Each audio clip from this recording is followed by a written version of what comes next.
All things Randi at RandiRhodes.com. Go for launch. Speaking truth to power, the Randi Rhodes Show. The breaking news right now, a judge says there is probable cause to hold the Trump administration in contempt. This is in regards to the case of deporting Venezuelan migrants, despite that judge's order in his court to turn the plane around. CNN chief legal correspondent Paula Reed joins me now. Paula, what exactly is the judge saying? Look, Dana, this is huge. We've been waiting for this opinion. Now, the judge here is still deciding punishment and the next steps. He is giving the Justice Department a chance to weigh in here. But this case, this question has, as you know, become a political flashpoint.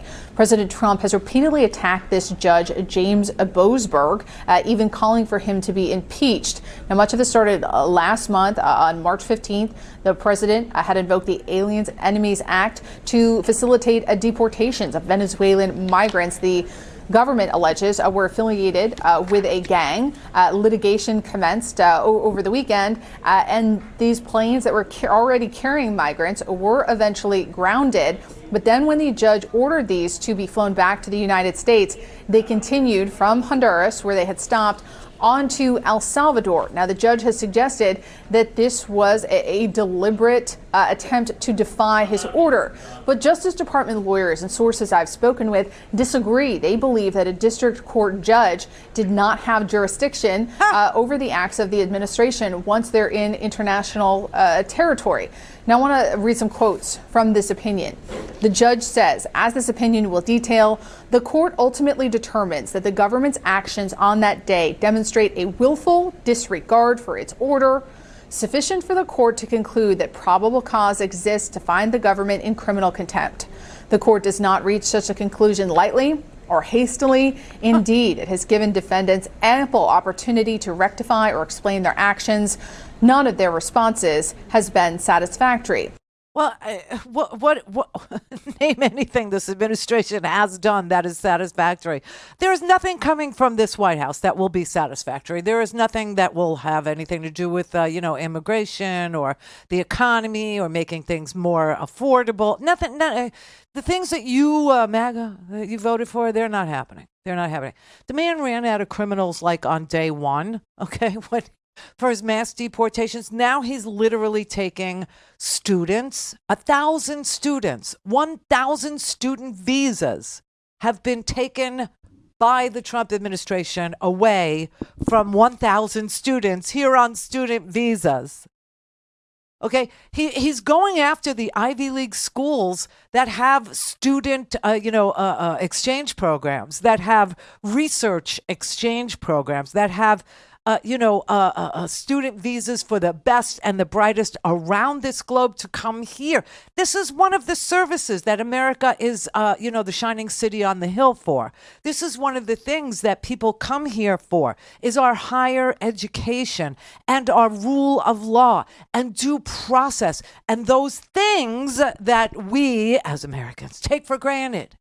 Okay, that you're going to be the beneficiary of research, that you're going to be the beneficiary of the brightest minds, that you're going to be able to go to, a Boston General or Mass General and get pediatric cancer care for your child. That is the top of the line in researched pediatric cancer care.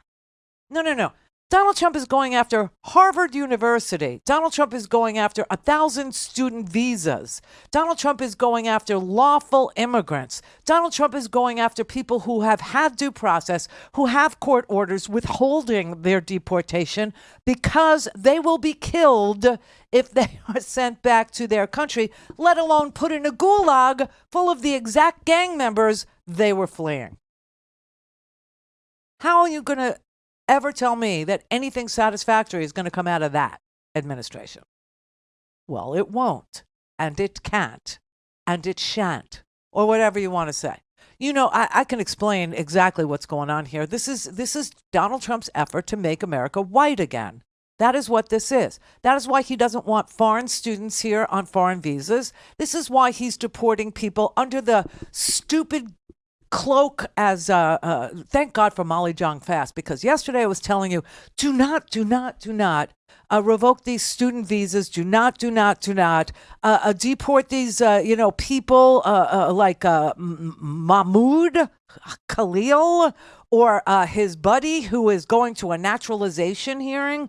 Naturalization is the one step before you actually take the Pledge of Allegiance and you are given American citizenship. Green card holders go through this long ass process, and naturalization is just one step before they're given citizenship. One of Khalil's friends, who was, he's Buddhist. I just thought I would tell you right up front, because it's going to color the way you thought of him. If I didn't tell you he was a Buddhist, you would think, oh, he was, an anti-Semitic Palestinian Muslim, whatever you want to think. No, guy's a Buddhist. And worked at Columbia with Jewish kids, worked at Columbia with Buddhist kids, worked at Columbia with Arab kids, Palestinian kids, Syrian kids, Saudi kids, people who come here for world-class Ivy League educations. Anyway, he was, a guy that was coordinating a lot of these unsimilar groups together to protest what they felt was a disproportional response to the terrorism attack on October 7th. And now they're being smeared by the Trump administration. They're being smeared as being anti-Semitic by the anti-Semitic Trump administration. What are we forgetting about the anti-Semitic Trump? I guess we forgot that Elon gave the, let's be kind, the Roman salute? The Roman salute. On the twice. On a stage he shared with Donald Trump. Right.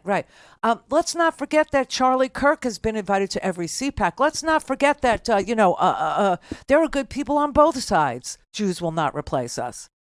I mean, please, this is so bizarre. What's going on in this country? It's like everything is like a 180 from what is really true and provable, demonstrably true. So now you've got one judge who has finally had enough, thank God, and is saying, we're in a constitutional crisis unless you fix this.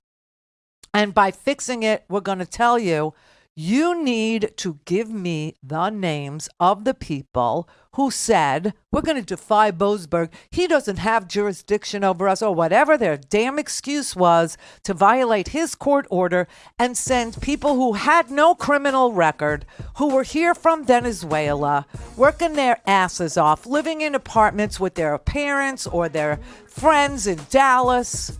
Yeah, like 3 of them living in a townhouse in Dallas, working their butts off, just deported, put on a plane, willy-nilly, randomly, and sent to a gulag. I want the names of the people that actually okayed those flights. He's ready. He's ready to say criminal contempt, probable cause criminal contempt. I just don't want you to get your hopes up that it's going to ever touch Donald Trump. I would be very surprised if it ever touched anybody that we know their name. Do you know what I mean? Like, it won't be Marco Rubio, State Department, under which, he's saying, well, as far as these student visas, if they're a threat to America, I have the right to deport them. Don't have time to listen to the live show? Want to hear more on your schedule? Go to randyrhodes.com and buy a stinking podcast.